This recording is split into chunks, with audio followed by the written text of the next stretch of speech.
بسم اللہ الرحمن الرحیم. تمام ناظرین کو السلام علیکم ورحمۃ اللہ تعالی وبرکاتہ. Welcome to my YouTube channel Islamic awareness. آج کا میرا موضوع، میرا ٹاپک وہ پھر کویشچن ہے ایک، اسی کا جواب دینا ہے. یہ کہ چھالا یا پھڑیا، اس کی تھوڑی سی وضاحت کے بارے میں مجھے بولا گیا تھا کہ اس کی تھوڑی وضاحت کر دے.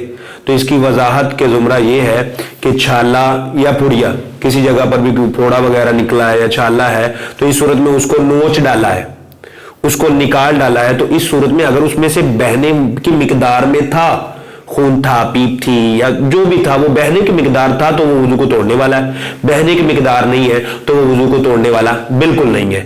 اب چھالا یا پھڑیا، پھوڑا وغیرہ جو بھی ہے، تو اس صورت میں اگر اس میں سے مطلب پھوڑا تھا یا چھالا تھا تو اس میں گڑھا پڑ گیا ہے، یا یہ ہوا کہ زخم صحیح ہو گیا ہے، کسی زخم پر تھا یا چھالا وغیرہ، جس کے بھی اوپر زخم کے اوپر چمڑی سی آ جاتی ہے، پرت آ جاتی ہے ایک، تو وہ پرت تھی، نیچے سے زخم صحیح ہے، اوپر سے وہ پرت ابھی باقی ہے، یا اس کے اندر گڑھا پڑ گیا ہے، اس کے اندر پانی چلا گیا ہے دھوتے وقت یا نہاتے وقت، اس کے اندر پانی چلا گیا، اب وہ پانی اندر رکا ہوا ہے.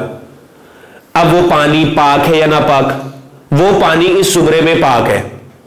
وہ پانی جو اس کے اندر ہے، اگر وہ پانی کو نکالا، وہاں سے اس گڑھے سے پانی کو نکالا، اس جگہ سے پانی کو نکلا، لیکن اگر اس پانی میں رطوبت ظاہر نہیں ہو رہی، مثلا تری سی معلوم نہیں ہوئے، پانی اپنی اصل مقدار میں، اصل جو اس کی حالت تھی اسی کے اندر ہے، تو پھر اس صورت میں کیا ہو؟ اس صورت میں حکم یہ ہے کہ وہ پانی پاک ہے. لیکن اگر اس میں تری معلوم ہوتی ہے، پتہ چلتا ہے کہ اس میں ہلکی پھلکی تری ہے، تری معلوم ہو رہی ہے، تو پھر اس صورت میں وہ وضو کو توڑ دے گا، وہ وضو کو باقی نہیں رکھے گا.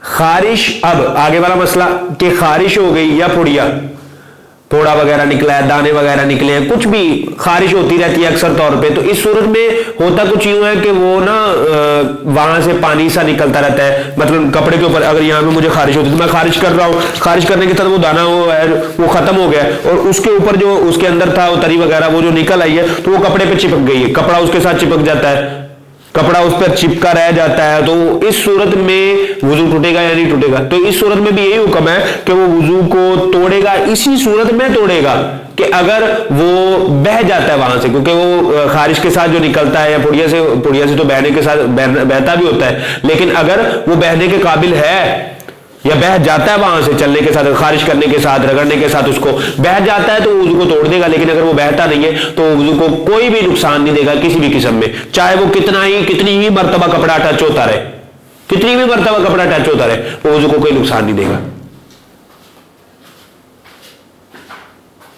چینل کو سبسکرائب کریں، بیل آئیکن کو پریس کریں، ہماری ویڈیو کو لائک کریں، زیادہ سے زیادہ شیئر کریں، اور کمنٹ سیکشن میں اگر آپ کو کوئی سوال ہے تو وہ ضرور پوچھیں. جزاک اللہ خیرہ.